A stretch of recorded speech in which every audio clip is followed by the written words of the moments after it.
You are listening to Rouge Radio, a proud member of the Canadian Football Podcast Network. It's time to get the point as Rouge Radio is ready to kick off. Ready!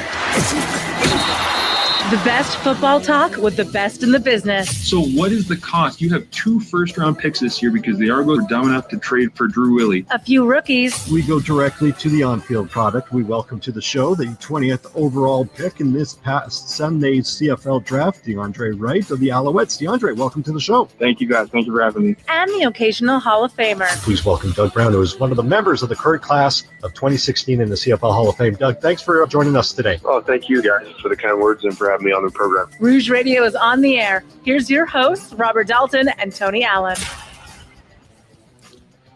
Well, it is week 21 in the CFL season, and because the Riders lost last week, same with the Ottawa Redblacks, we call this Mail It In Week, courtesy of the CFL season. Ladies and gentlemen, it is, episode 456, powered by the Canadian Football Podcast Network. My name is Robert Dalton, and if you're watching this live, you can see my Twitter handle at RougeDalts. And joining me, as always, Mr. Tony Allen, who you can see on Twitter at Tony Rouge. Tony, how's it going, my man? It is going very good. How are you doing? Not too bad. Do you know what today is? Actually, yesterday. What is yesterday? Yesterday was 3 years when Zach Collaros made his debut as a Winnipeg Blue Bomber. And I only mention this because you were gung-ho from that one play, the one touchdown throw to Darvin Adams.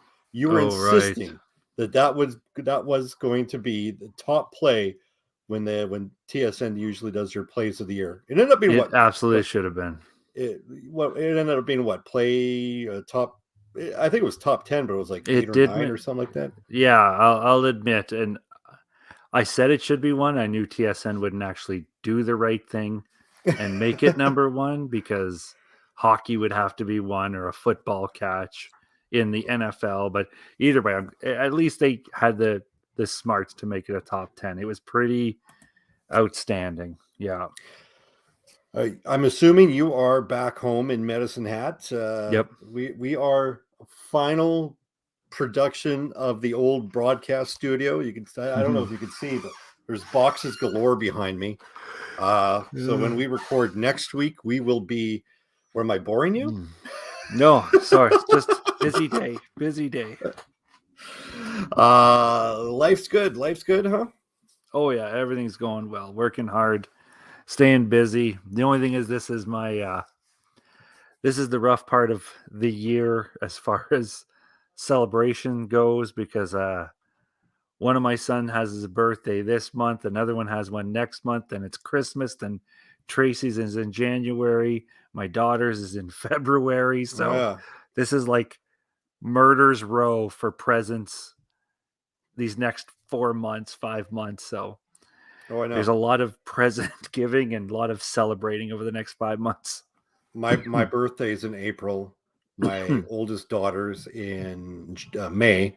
Then, of course, Mother's Day is in May. My wife and my youngest daughter are both in June. My stepson's in July. There's no reprieve. He's like, hey, we've already established. We're getting out of debt from Christmas, and then I'm just gonna have to go back into debt just to make them happy. And it's like I think it was the beginning of the season we talked about how happy wife. I did not plan my wedding and my anniversary or something like that on the appropriate day because I ended up like having my wedding anniversary and Mother's Day like 3 days apart. So. I think we talked about that on the show. So, yeah, I think that might have had to do with the whole Mark Corday thing where he didn't play because he got married or something like that. But I digress. All right, so if you're paying attention, obviously you have. If you follow the show, if you follow the league, you are paying attention. The Ottawa Redblacks lose to the Hamilton Tiger Cats last week, so therefore, signaling the end of the 2022 season for the Redblacks. Where do the Redblacks go from here? They went through a whole full rebuild. They're going to be looking for a new coach. I'm assuming they bring back Mazzoli. I'm assuming that's their path that they take. Where do you see another full rebuild for Ottawa? Or you just got to find a new coach? And I don't think you go full rebuild. I think they got robbed of a year with Jeremiah Mazzoli, and that's where they should be focused on. I don't think you need to tear it down because I don't think you got a fair look at your team.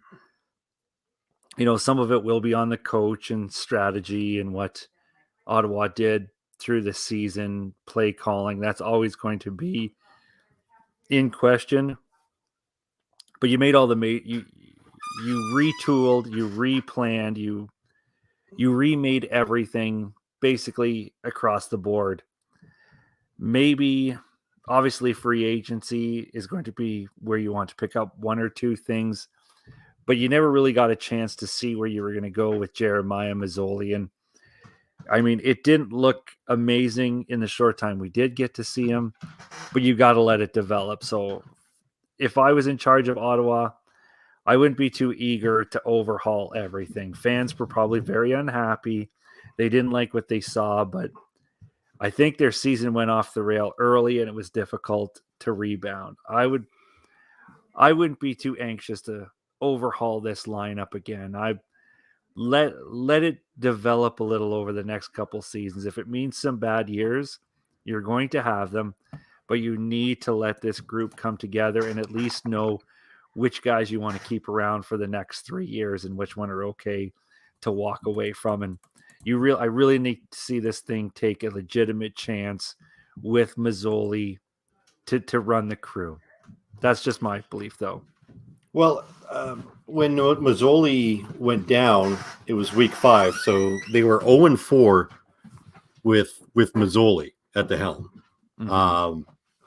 It's not like a healthy Mazzoli was winning games for them. Now, granted, they started the first 2 weeks against Winnipeg.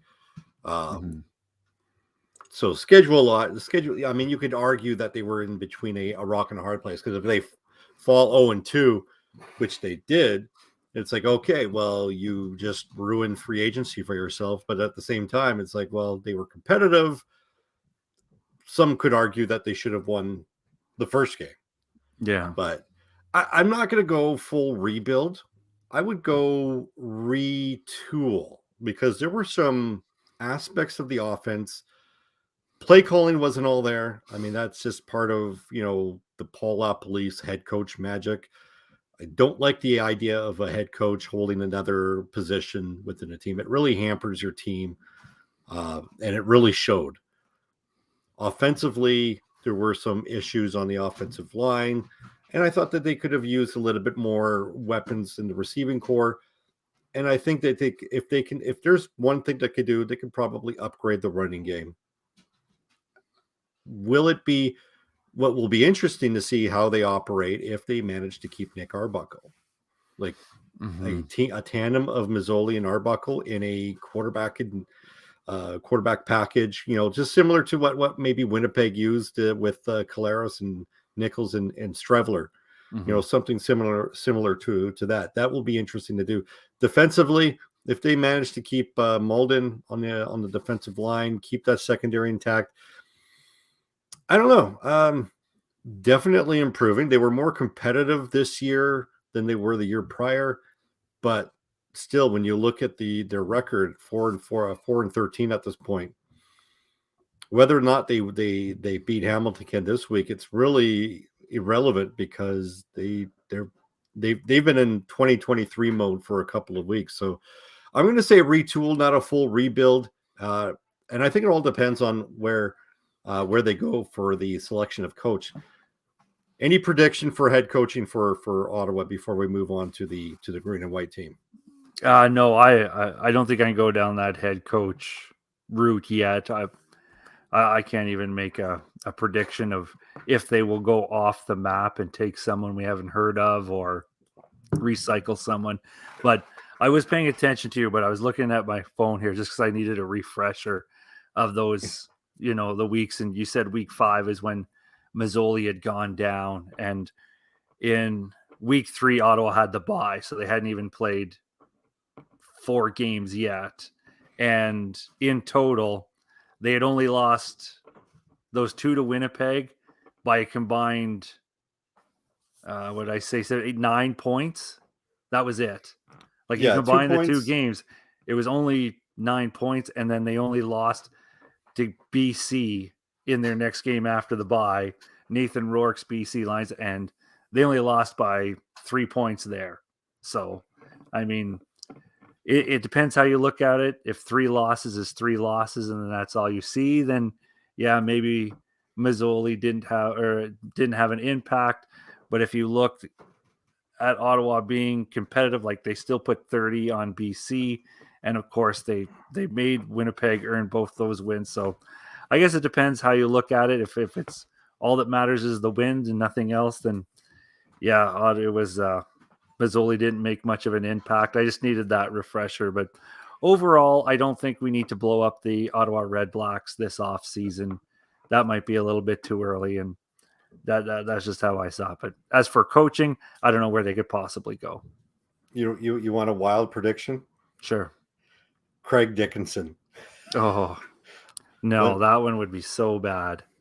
That would be so bad. Speaking of Dickinson, does he last another year in Saskatchewan? No, he's a train wreck. This guy he doesn't win, and we covered this, I think, on the last show too. He's just a calamity. He's a PR calamity. He's a coaching calamity. I mean, I would rather, if I'm a Riders fan, I would rather turf him and give Jason Moss another shot as a head coach job before I bring Dickinson back. I'm not saying that's what they should do, but I'm saying you're better off giving Moss another shot than you are coming back with Craig Dickinson next season. Because again, he almost seems like he's way over, like he doesn't know what he's doing as a head coach. He can't handle that weight as a head coach. Some guys are great as offensive coordinators, but when it comes time to carrying the entire image of that football team, he just can't do it. He's a calamity of errors. It's I know people are going to say, well, he went back-to-back Western Finals. You give full credit to that team. Yeah. But let's not pretend that Craig Dickinson took that team and it was all him. It's not like he built it up from scratch. Mm-hmm. That team was put together by Chris Jones, and he left, unfortunately, depending on how you look at it, and he went to a 13-5 record in 2019, went to a 9-5 record in 2021, and then now is probably on the verge of going 6-12 this year. Mm-hmm. So your back-to-back Western Finals argument almost kind of seems kind of not shady, but it just kind of like you could see the regression. Yeah. When you go for for that season record, because 9-5, yeah, they had the same amount of losses that they did in 2019, but it was a shortened season in 2021. Mm-hmm. Then they go to 6-12. So that regression, and the fact that the whole year was just one bad PR stunt after another, with Duke Williams, the whole Garrett Marino thing, the whole, I'm going to challenge this, even though I know I'm going to lose it, just to show my my teammates that I've got their back. I mean, everything was just one bad dream after another. Our friend of the program, Dave at Stadnick, lists their staff signed through 2023. So this is signed through the end of this year through the 2023 season. Mm. General manager Jeremy O'Day, offensive coordinator Jason Moss, Paul Jones, Craig Dickinson, and Jason Shivers. All the other positional guys are on the last year of their contracts, which, depending on how you view the offensive line coach, not that big of a deal if you lose them. But where do you go with the Saskatchewan Roughriders if you're Craig Reynolds, the president? I mean, do you do full like? I know the coach's cap kind of hems you and it handcuffs you, but you kind of have to bite the bullet, right? Don't you? Yeah, probably to agree. Want to get a fresh start. Like I don't, just because we were talking about Ottawa seeking a new head coach, I don't know where Saskatchewan's going to find one. If it'll be internally and promoting Jason Moss because he has the history. I mean, stranger things have happened. I mean, we've talked about Mark Killam in Calgary all the time, and I really don't see anybody getting him to leave the Stampeders. And again, there's lists of guys that have done the job, then fallen back, then get back to the top. And I mean, I would clear house in Saskatchewan because you just need a new face. You just need a new image. I don't know if Jason Moss is someone you want around those sidelines anymore in the locker room. Who knows how players will leave Saskatchewan when this season is done. I don't know. I think it's better for the locker room if you do shuffle your coaching staff. Here's the thing.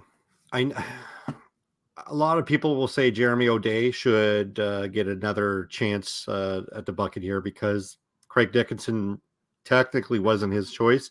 And I'm a firm believer that as a GM, you always get that second shot at getting a better head coach. Mm-hmm. But all of a sudden, people are really kind of forget the fact that Jeremy O'Day was at the helm in 2015 when they fired Brendan Taman and Corey Chamberlain back in 2015. And he finished off the year before turning over the reins to Chris Jones in 2016. I will say this. Jeremy O'Day has a pretty decent track record in trades. In recruiting, not so much. Drafting, not so much. But trading, he's pretty decent. He got a couple of assets for Kevin Glenn and Jerome Messam back in 2015. And who could forget a 6th round pick for Mario Alford? That is a steal. Like, if I'm Montreal, I'm just kicking myself thinking we just gave away a top tier returner and all we got was a 6th round pick. They literally probably could have actually held out for a little bit more, maybe a couple of picks, maybe a higher pick. But that if Jeremy O'Day he's got that exit interview and he's got to say, hey, what can I do? What can I say? He can list all his trades that he's made, and they've been pretty top notch. We could all talk about the whole Zach Collaros trade, trading Zach Collaros to Toronto and keeping Cody Fajardo, knowing full well that Fajardo is going to be testing free agency. Well, he can look himself in the mirror knowing full well that he got a 4th round pick for that trade and it turned it into Kian Schaefer-Baker, which is a top tier Canadian stud. So there's one thing that he's looking at in his exit interview saying, keep me back because I got more trades I got more tricks in my sleeve and trades and I can actually improve this. Don't talk about my recruiting and draft class because I got nothing on that, but look at my body of work with all these trades. So that's something that you can look in the book. Anything else that you want to talk about before we get to week 21 of the CFL seasons? Not that I want to cast this week aside, but we obviously have bigger, better things waiting around the corner for us. Yeah, yet another week, another meaningless game. But for guys like us, the next week, this Friday will be meaningful because it's the return of Nathan Rourke. Or can I call him Nathan effing Rourke? I mean, there you go. Can I get that? The BC Lions in Winnipeg to face the Winnipeg Blue Bombers. I'm assuming the Collaros and Rourke will play, if not only a quarter, but a bit more than a quarter. Winnipeg is favored by 3.5 points. The over is set at 50.5. Where do you see this one going? I see this one not being much of any football game, but one that people will turn into because I mean, I don't think you risk Rourke in a full game. Maybe we'll get to see him for a quarter to see how that foot is doing and to see if he can play on it. There's even a part of me that wishes they wouldn't rush him back. I know that they are in a good position to ruin Winnipeg's November, but long term, I don't like. There's a part of me that doesn't like it. Obviously, as a big Nathan Rourke fan, which we've established over several weeks on this show, I am very excited to see him on the football field again. And again, this is just respect for a great football player. This has nothing to do with converting to a BC Lions fan or anything like that. It's just you have to appreciate what this gentleman is right now to Canada and the Canadian Football League. So I am a little torn. I'm glad we get to see him again. It'll be interesting to see how much he's come back. And then on the same note, I would not be upset if not, because obviously he's going to be a threat if he's back, but with so much on the future on the line, rushing him back doesn't seem like the best thing, but we'll see what happens. If he's okay to play and he'll be safe, then boy, does it ever throw a wrench into the entire Canadian Football League playoffs. Because if Nathan Rourke comes back and looks like pre-injured Nathan Rourke, well then holy hell, you might as well just put teams into a hat and pull them out, because BC will F up everybody's Grey Cup predictions, or at least have the potential to. There will be no definitive, yes, Winnipeg is still the favorite. If, depending how Rourke looks on Friday, there'll be a lot of pressure on Winnipeg, almost to, it might turn into a football game, only because the pressure will be on Winnipeg. Can they keep Nathan Rourke down?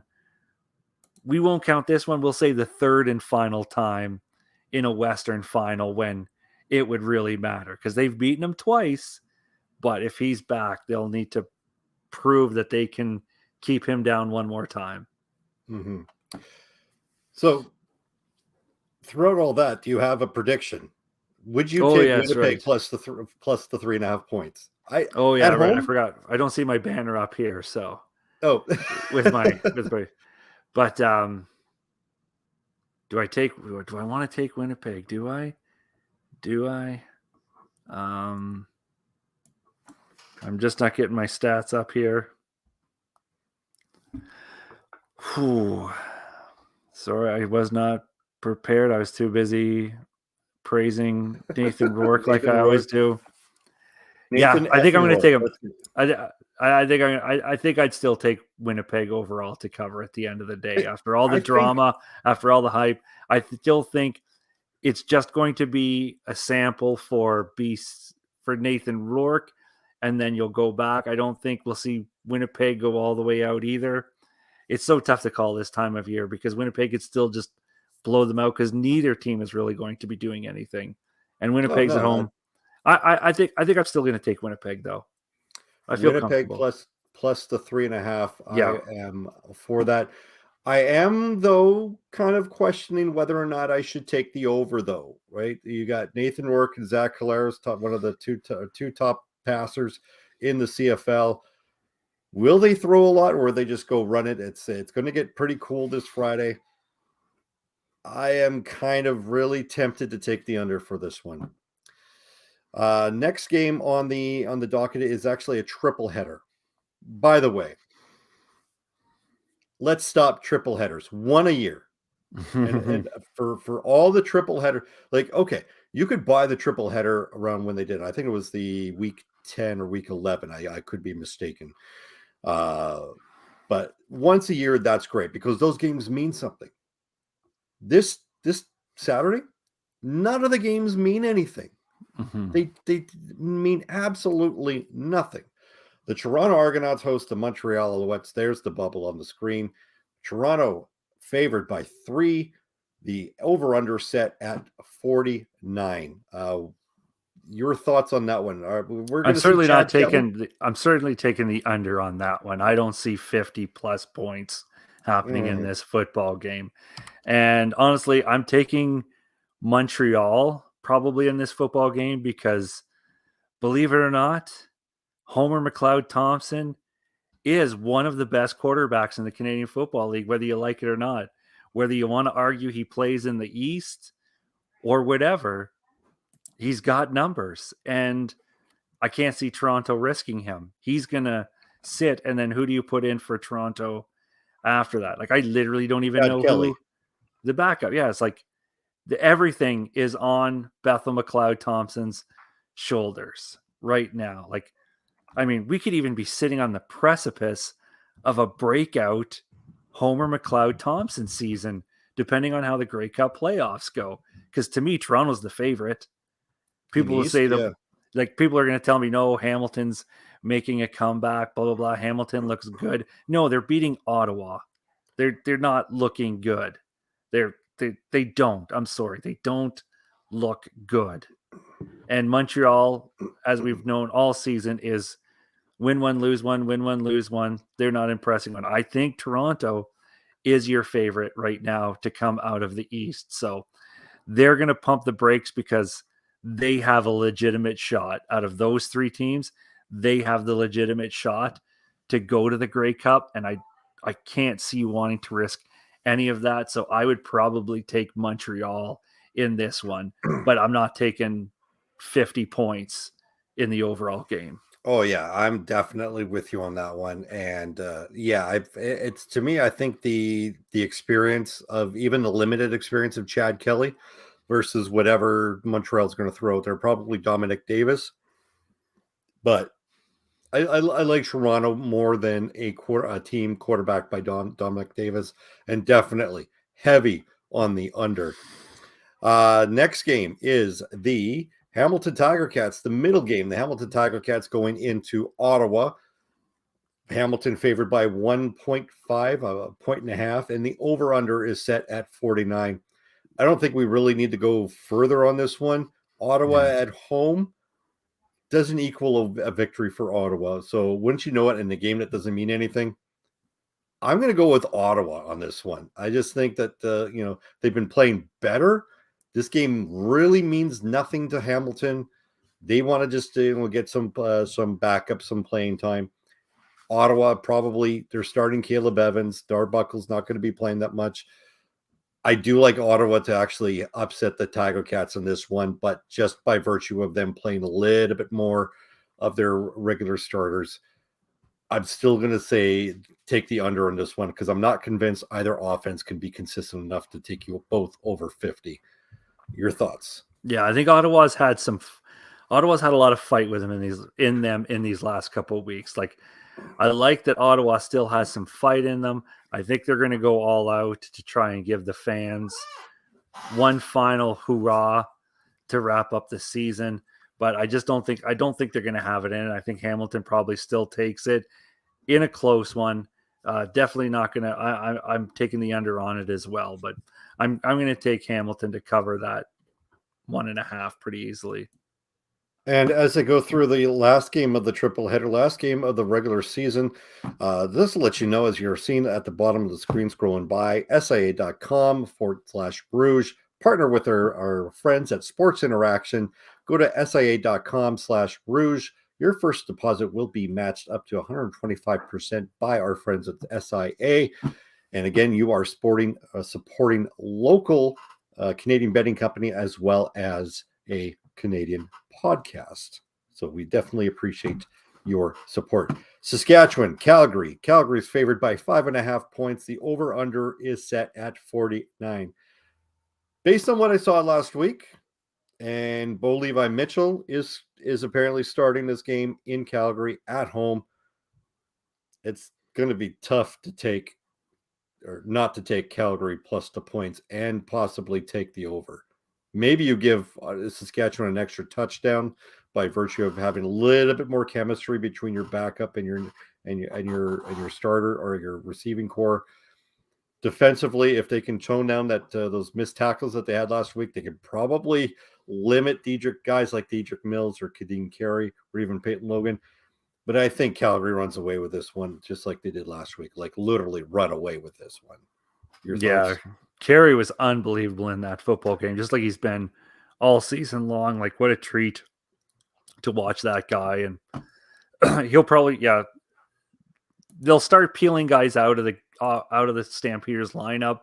Probably the further it goes and gets out of hand. And Bo Levi Mitchell is potentially auditioning for his team next year.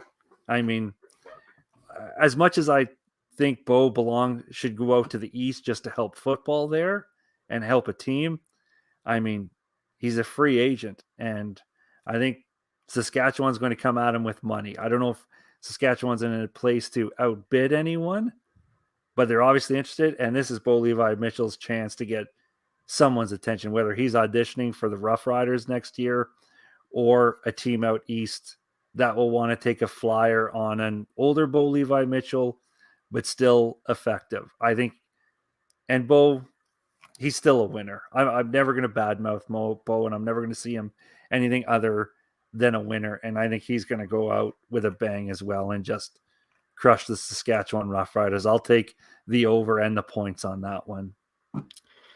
And that'll wrap up week 21 of the CFL season. You realize that with this regular season, that we have 9 games left of the 9 CFL games left.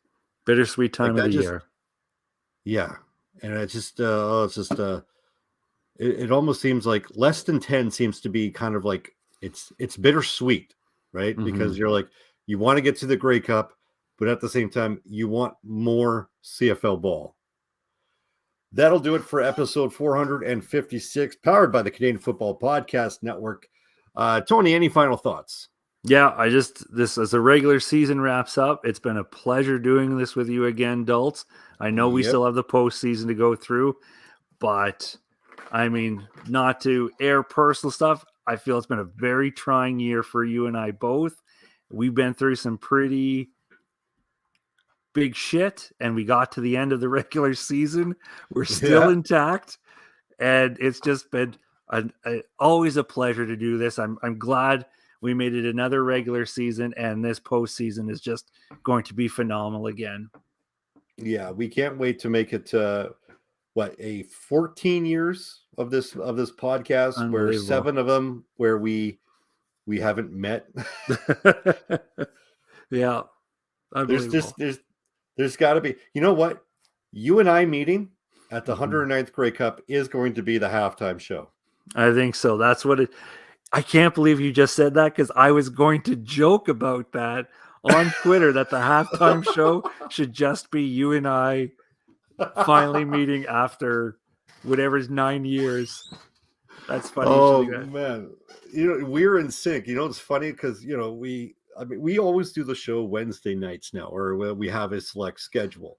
Mm-hmm. But generally, recently, because we've got busy lives and whatnot, and it's like the day of the show, we each text each other, okay, want to do a show? It's like, okay, good, blah blah blah blah, and we get our talking points and whatnot. So it's very rare. It's kind of funny how you were thinking that, and I just outright just blasted out. But here's the thing. We did come this close to maybe meeting, because when I was working in Regina for those 2 months in the summer, the project was supposed to wrap up right on the weekend that Saskatchewan was in Winnipeg, I think it was.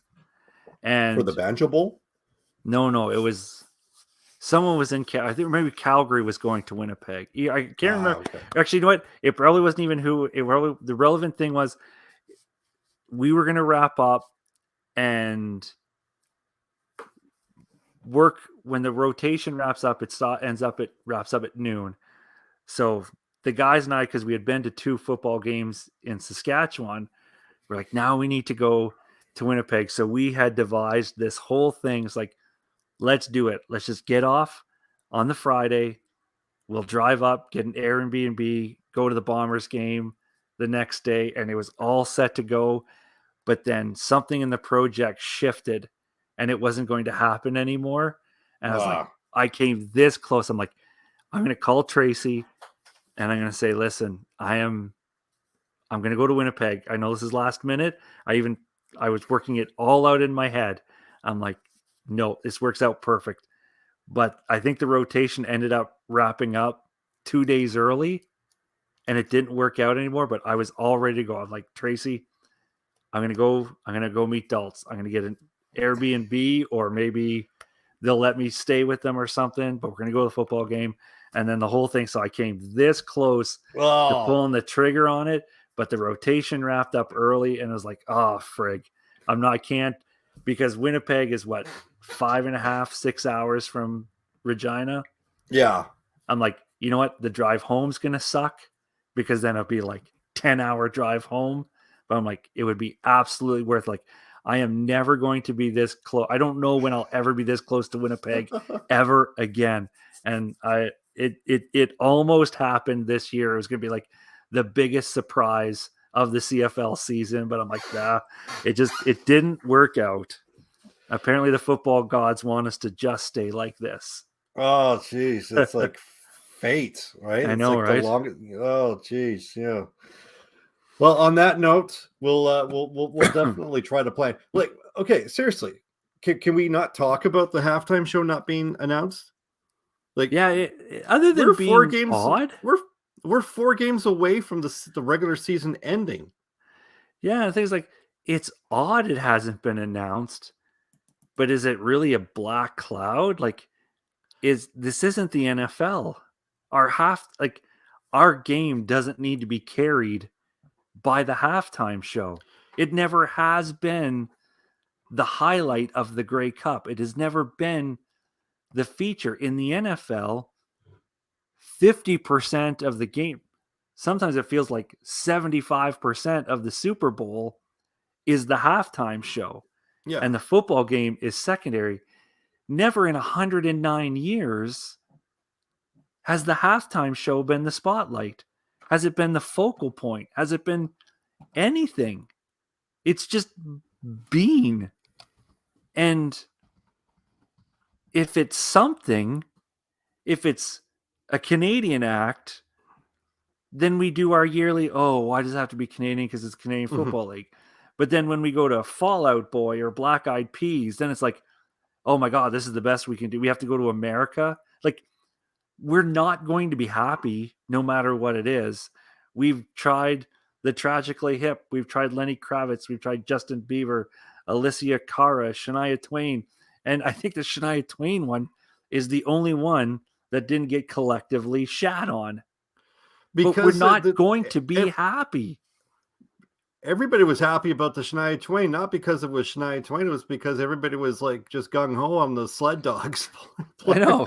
Like, you're not going. It's not something we rally behind. It's not an image. It's not a theme. It almost seems like Super Bowl halftimes are a theme now. Like, you need to bring the old and the new, or revisit the past, or celebrate. Like, we don't do that. Our halftime show isn't that. So to be complaining about it not getting announced, and who's like, but why? We don't do that. That's not Canadian culture. That's not Canadian Football League history. It's not who we are. You're trying to bring us down. People are trying to play a shadow over something that's not us, and acting like the Super Bowl halftime show isn't getting announced because we don't hype up the halftime show. We talk about it. It's a part of the Grey Cup and we advertise it, but it is not a part of our culture. It's the same thing when you watch a hockey game. And there was a phase a couple years ago. I noticed it's petered out now, but there was a phase where we talk about the player from the University of this, or from Moose Jaw Warriors, or from the Owen Sound. I forget what I wanted to say, Platers. That's how I would have dated myself, by calling the Owen Sound. But it's like, that's not part of our culture to associate players with their colleges. That's an American thing. by introducing people onto the field by their colleges. We don't do that in Canada, but we try to mimic it like we're trying to adopt it. So yeah, I'd love to know who the halftime show is, and I'm interested in it, but our culture doesn't revolve around the halftime show in the Grey Cup. It is the two teams in the Grey Cup that is it about, and it's about the Grey Cup festival is what it's about. It's not about the halftime show. It has never been about the halftime show, and we're mad about something we don't cherish or celebrate. Well, I think that's just it. Like, I think that people are, part of me believes that people are, like, I'm just amazed that it hasn't been announced, because usually at the very least it's announced like a full month ahead. But I look, there's a part of me that thinks that some people are like, they want it to be announced so they could put down the act. Mm-hmm. Like, you meant, like, if I don't know, I'm trying to think, Nickelback. Like, it's not going to be Nickelback because I think they're already playing that night. We're like, yay, Nickelback, and then for every person that likes Nickelback, there's going to be 5 people saying, why can't they get someone that's like in our generation, who's like trying to get the younger fans or whatever? But yeah, I think that's exactly what they're looking for. Anyway, enough about the halftime show. Definitely, it might be Tony and I, if we can get accommodations. To go to Grey Cup 109 in Regina, because it definitely won't be. Actually, you know, maybe Craig Dickinson and Cody Fajardo in a Hurt Feelings there karaoke. you go, right. There we go. There you go. That'll wrap it up for episode 456. Again, powered by the Canadian Football Podcast Network. You can reach us on Twitter at Rouge Radio, myself at Rouge Belts, Tony at Tony Rouge. Any emails, send them our way at thenewrouge@gmail.com.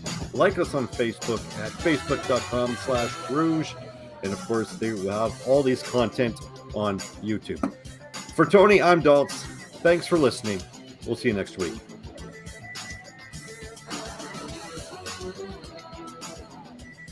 Thanks for listening. Find more great shows like this at CF Pod Network on Twitter.